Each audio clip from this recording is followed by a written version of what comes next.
نحمده ونصلي على رسوله الكريم أما بعد فأعوذ بالله من الشيطان الرجيم بسم الله الرحمن الرحيم المنافقون والمنافقات بعضهم من بعض يأمرون بالمنكر وينهون عن المعروف ويقبضون أيديهم نسوا الله فنسيهم إن المنافقين هم الفاسقون وعد الله المنافقين والمنافقات والكفار نار جهنم خالدين فيها هي حسبهم ولعنهم الله ولهم عذاب مقيم كالذين من قبلكم كانوا أشد منكم قوة وأكثر أموالا وأولادا فاستمتعوا بخلاقهم فاستمتعتم بخلاقكم كما استمتع الذين من قبلكم بخلاقهم وخذتم كالذي خاضوا أولئك حبطت أعمالهم في الدنيا والآخرة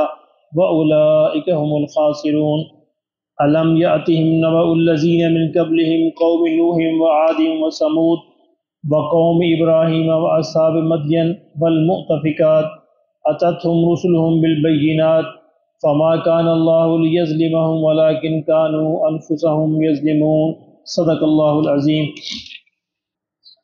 منافقین کی جو خصلتیں ہیں اور منافقین کے اندر جو برائیاں ہیں اور منافقین کے جو مسائل ہیں ان کے بارے میں مسلسل بات چل رہی ہے۔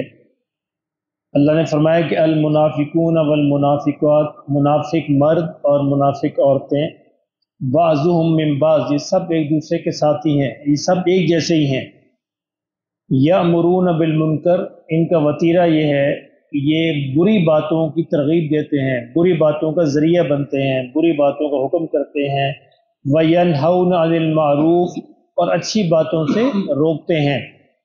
اب یہ بری باتوں کی ترغیب، اچھی باتوں سے روکنا لازمی نہیں زبان سے ہو، اپنے عمل سے بھی، اپنے اشاروں کنایوں سے بھی، کسی بھی ایسا طریقہ اختیار کرنا جو کہ اچھی بات کے پھیلنے کا ذریعہ نہ بن سکے اور بری بات کے پھیلنے کا ذریعہ بنے، وہ سارے کے سارا اسی ضمن میں آئے گا۔ وَيَقْبِضُونَ أَيْدِيَهُمْ، اور ہر نیک کام میں اپنے ہاتھ کو روک کے رکھتے ہیں، یعنی کسی بھی خیر کے کام میں، بھلائی کے کام میں ان کا ہاتھ آگے نہیں بڑھتا، یہ اپنے ہاتھوں کو بند کر لیتے ہیں۔ نسوا اللہ فنسیہم، انہوں نے اللہ کو بھلا دیا، اللہ نے ان کو بھلا دیا، تو اللہ نے بلایا، اللہ نے ان کو بھلا دیا۔ ان المنافقین هم الفاسقون، تو میں سارے کے سارے منافق جو ہیں یہ نافرمان ہے، یہ فسق کرنے والے ہیں، یہ اللہ کے نافرمان ہیں۔ وعد اللہ المنافقین والمنافقات والکفار، فرمایا اللہ کا یہ وعدہ ہے کہ سارے منافق مرد اور ساری منافق عورتیں اور سارے کے سارے کافر نار جہنم خالدین فیہا، ان کے لیے اللہ کا وعدہ ہے جہنم کی آگ کا، خالدین فیہا، جس میں ہمیشہ ہمیشہ رہیں گے۔ یہ حسبہم، اور یہی جہنم کی آگ فرمایا ان کے لیے کافی ہے۔ ولعنہم اللہ، اور اللہ کی لعنت بھی ہے ان پر۔ ولہم عذاب مقیم، اور ان کے لیے ہمیشہ رہنے والا عذاب جو ہے وہاں پہ ان کا منتظر ہے۔ لعنت سے کیا مراد ہوتا ہے؟ لعنت سے مطلب یہ ہوتا ہے کہ اللہ کی رحمت سے دور، یعنی لعنت، اگر یہ لعنت کا لفظ کا مطلب ہوتا ہے اللہ کی رحمت سے دوری ہو جائے، فرمایا کہ اللہ کی رحمت سے ہمیشہ دور رہیں گے۔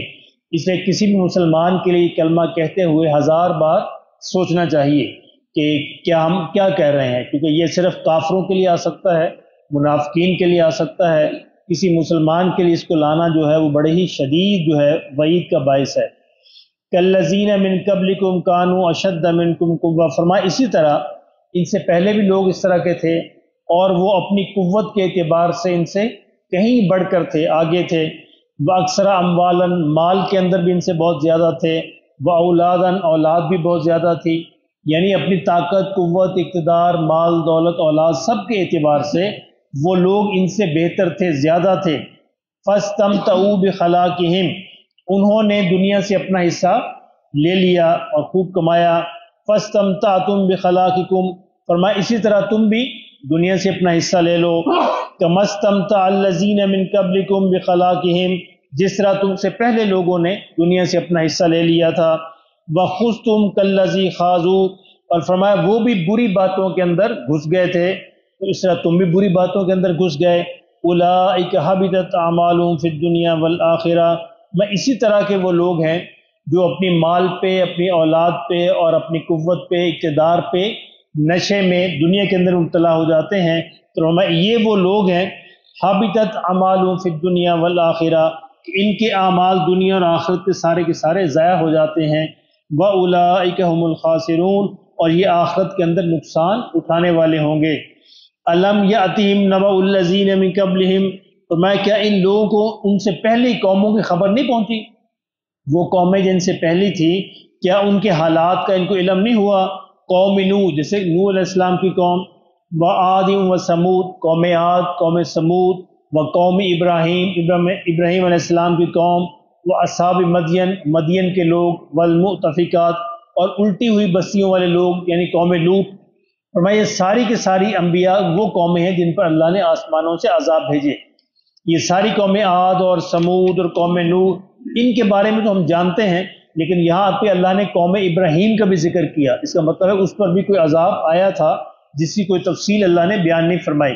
یعنی حضرت ابراہیم علیہ السلام کا اصل وطن تو عراق تھا، تو عراق کے اندر جب ان کے زندگی تنگ کر دی گئی، آگ کے اندر ڈالا گیا، وہاں سے نکال دیا گیا، اس کے بعد لگتا یہ ہے کہ اللہ نے اس قوم پر عذاب بھیجا۔ قرآن میں اس کی تفصیل نہیں ہے، لیکن یہاں پہ یہ ذکر آئے قوم ابراہیم پر بھی اللہ نے عذاب بھیجا۔